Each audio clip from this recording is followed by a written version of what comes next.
Donald Trump declared victory. We knew he was going to do that. He did that. We knew how the media needed to cover that, but we were still afraid that some of them would be irresponsible. And so far, they have been, but it's probably the part of the media that we're least surprised to see it in. So when you see screenshots like this last night, Trump declares victory, Biden calls for patience, Fox News knows exactly what they're doing. Trump is prematurely, falsely declaring victory, and Biden is saying, let's count the vote, but they're presenting it as Trump has won, and Biden's like, no, wait, don't give it to him yet. That's not what happened at all. But Fox News knows exactly what was going to happen. They're just sort of going along with it. Declares victory. Again, and declaring victory, you can put it that way, and then you have your nice, you have your legalese ready of saying, we didn't say he won, we said he declared victory, which is true, but it's also not true for the reality. So you have to put in the reality. Trump falsely declares victory. Trump declares victory when he didn't win. I guess just any of this can be put there just to clarify for the people who maybe aren't following at home. Yeah, why is that little lower third had this guy says this guy said that? What about like the actual information? You guys aren't calling it for Trump. Maybe weigh in and say neither of them has won yet. But no, they're going along with it. And that has continued. You have this, I'm not gonna play the clip in this case, but Fox News talking about how counting all the votes is not necessarily as good as it sounds. Oh, they're literally doing that. If you watch that clip, and it's available at Media Matters, they are trying to pretend that lots of votes are suspect in a way that they are 100% not suspect. But I only bring this up so that you know going forward, whatever Trump does, whatever votes he wants thrown out, whatever challenges there are, there is going to be an echo chamber on Fox saying that he is right. And notice who's in that screenshot. That's not Tucker Carlson and Laura Ingraham. That's BRET Baier and Martha McCallum, I believe. That's their supposed straight news anchors who are already preemptively saying, well, a lot of votes suspect. It's really gonna be up to the courts, who knows? It's not gonna be up to the people, certainly. But anyway, there have been apparently behind closed doors, some Republicans who at least say anonymously, like cowards, that they don't like what Trump did. Here's a short clip. This is CNN's Jamie Gangel talking about some of her Republican sources in the White House, how they responded to Trump's declaration of victory last night. Bones, what was going on behind the scenes at the White House?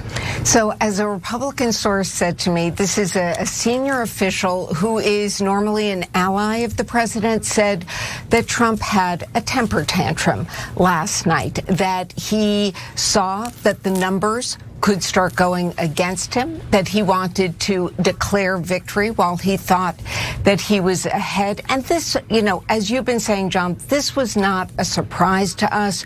The White House had been sort of forecasting for weeks that this might happen.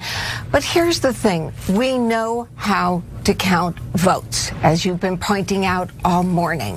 What the president did last night was sow chaos, confusion, undermine democracy. And I will tell you, the Republicans I spoke to this morning are not happy with him. Let me read 3 quotes from 3 different officials. The first person said he is behaving as expected badly. The second person said that Trump is afraid of mail-in ballots. And the third person said that what he said last night was, quote, indefensible.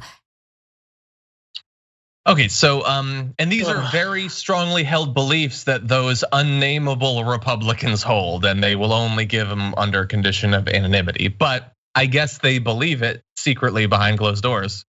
I'm so over the I'm pushing back on the president as a Republican. I'm gonna push back on the president anonymously, quietly, not really whispering to CNN so that he can quickly say CNN fake news like I've been telling you for the past 4 years. We know the game. So if you're a Republican now, conservative, wherever, and you decide to come out now and act like you have something, you have opposition to what he's now pulling, I don't wanna hear it.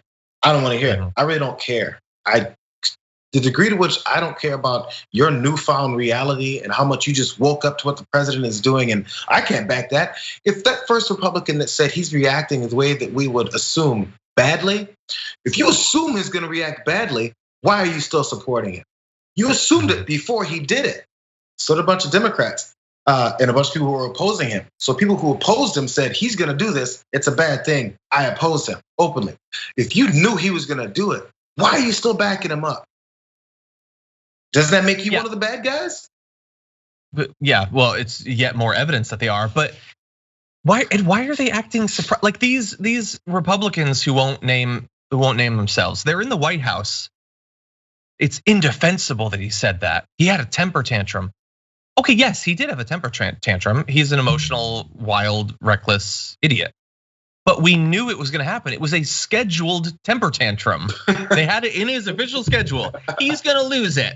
No, we knew it was gonna happen. How did you not know it was gonna happen? How did the straight news anchors on Fox not know that it was gonna happen?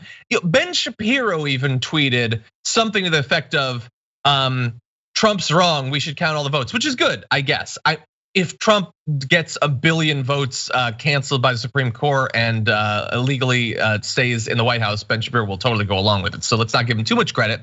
But how is he seems kind of surprised. I don't understand how anyone doesn't get that this was going to happen and they're still acting like taken aback by it.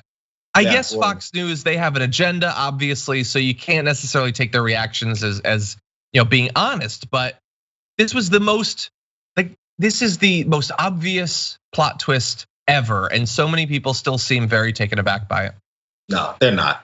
This is the party of people who like to point out about how if you jail everyone that's done any kind of petty crime, that it's a deterrent and no one else will do it. These are the ones who said it was a deterrent to separate kids from their parents at the border, migrants coming up looking for some kind of refuge from things they were seeing in their own country. So if you already believe all that, you know that you believe that consequences for things or a detriment, or a deterrent for people's actions is some kind of consequence, why don't you think it applies to him?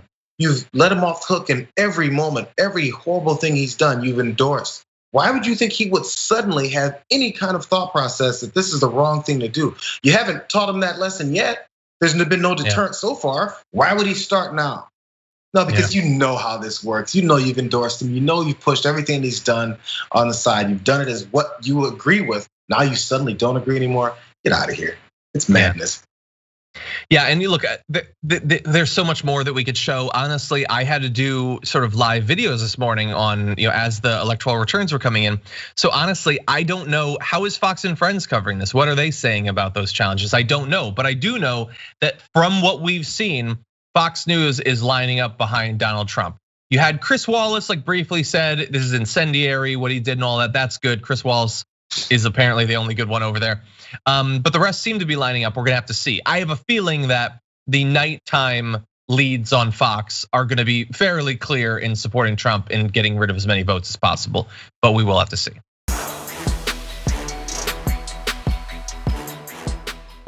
For more political news breakdowns, interviews, stories of activism, and me trying my hardest to care about the occasional big celebrity news story, subscribe to our YouTube channel at youtube.com/thedamagereport. And you can ring the bell wherever it is so you don't miss anything.